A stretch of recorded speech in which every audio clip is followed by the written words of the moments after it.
This is the Lesbian Historic Motif Podcast, brought to you by Heather Rose Jones. The show looks at lesbian and sapphic themes in history and literature, and historical fiction with queer female characters, including fantastic versions of the past. We present research, interviews, news of the field, book listings, and original historical fiction for your enjoyment. For even more historic research, check out our blog.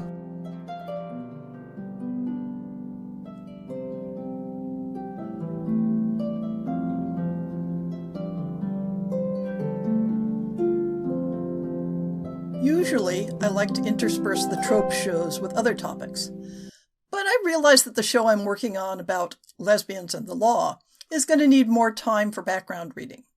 So I thought I'd toss in another quick and easy trope topic: gender disguise. To recap about the trope shows, I'm examining popular historic romance tropes and how they work differently for female couples as opposed to mixed gender couples, and in some cases in contrast with male couples. As used for romance novels, tropes are a motif, a character type, or a type of relationship that repeats across multiple books and which creates certain types of reader expectations and experiences. In general, I'm focusing on tropes that do have a gendered element to them, either in terms of the types of activities engaged in by women versus men, or where the social dynamics of a situation rely on assumptions about gendered interactions and their implications. Today, I'm going to talk about gender disguise plots, where one, or sometimes both, of the romantic leads are moving through the world as a different gender than the one they identify with.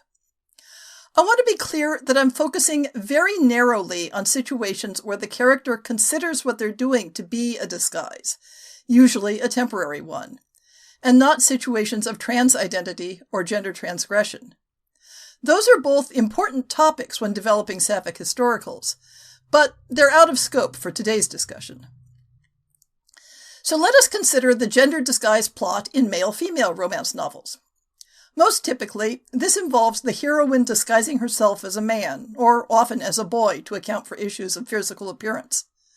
This disguise can serve various functions in the plot. It can give her access to greater agency and the opportunity to pursue adventures, or escape perils.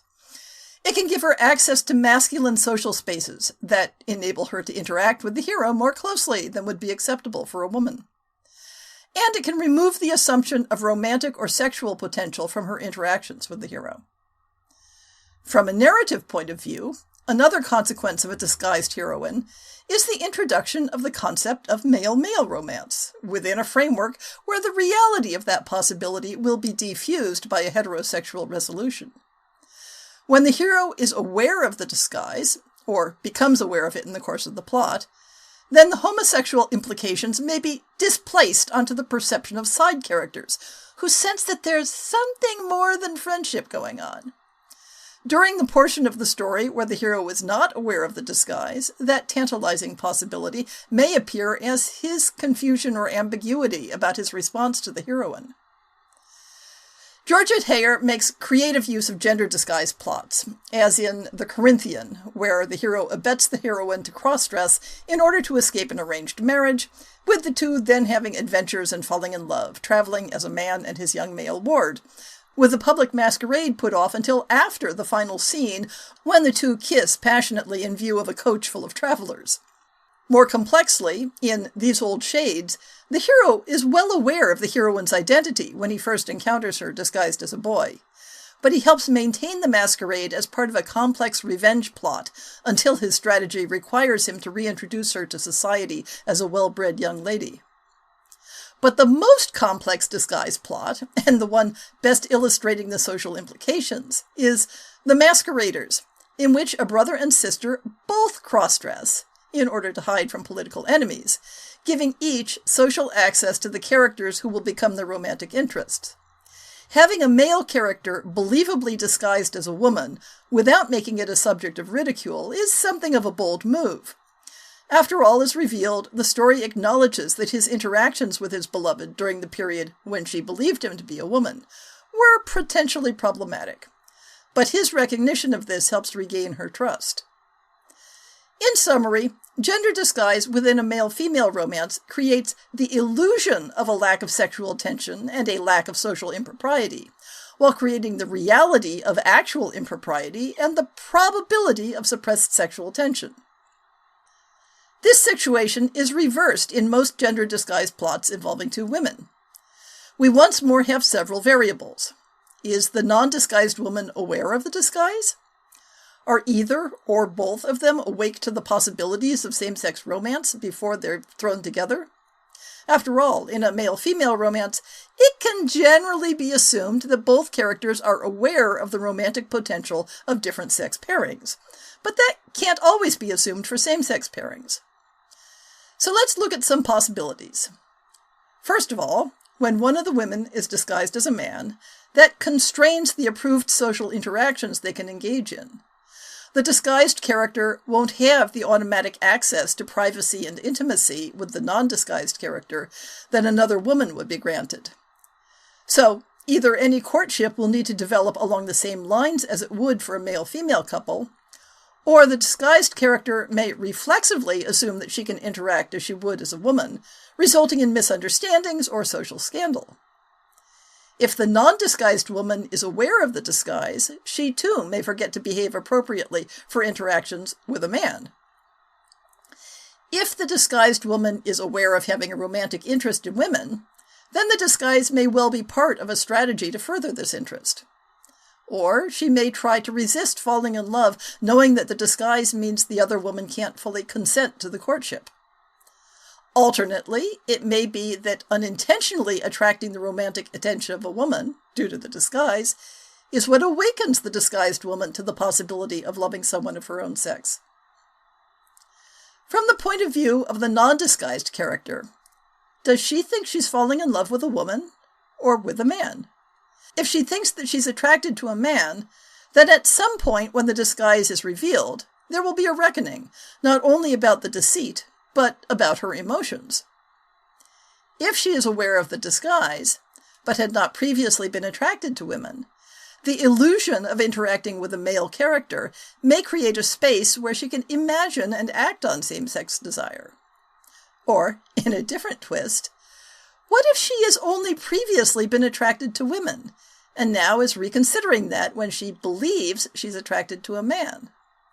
There's a lot of potential for a complicated resolution if the disguised woman believes that revealing her identity will mean losing her love, when in fact it's a source of relief and joy on the other side. Any gender disguise plot will need to account for why the masquerade exists, which will have plot implications. Was it meant to be a brief lark, as for a fancy dress ball or theatrical performance? Was it driven by some necessity that means there are more dangers in dropping the masquerade than its impact on the romance? Was it done for practical purposes and will create logistical complications if abandoned? Will the masquerade be abandoned? Has our cross-dressing heroine painted herself into a corner where she needs to contemplate continuing it indefinitely? At this point, we're edging into transgender territory, regardless of how the character views her identity. But what are the consequences of returning to presenting as a woman? Is she returning to a previous identity or creating a new one? And how will that identity now interact with her beloved? Since we're talking about romance novels, we assume that the two characters will end up together, regardless of how they met. But their circumstances should make sense as a natural consequence of what came before.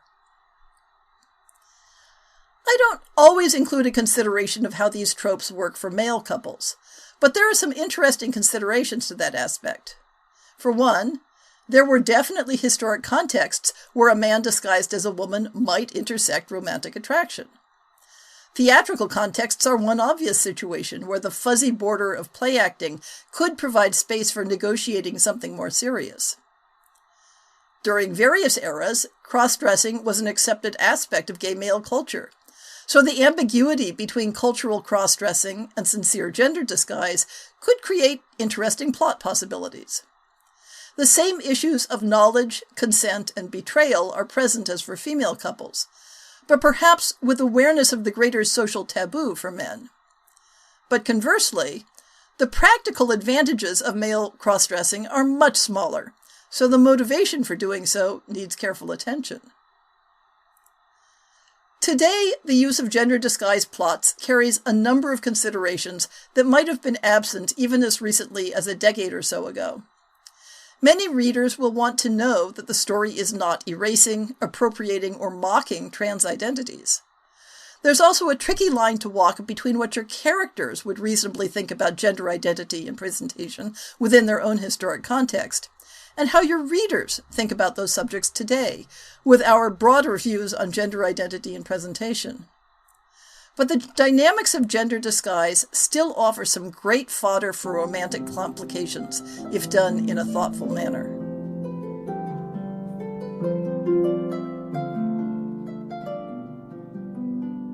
I hope you've enjoyed this episode of the Lesbian Historic Motif Podcast. See the show notes for links to people and topics. Most shows will have a transcript linked as well.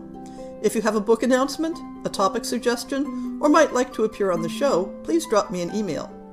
If you enjoyed this podcast, please rate it and subscribe on your favorite podcast app, and consider supporting our Patreon.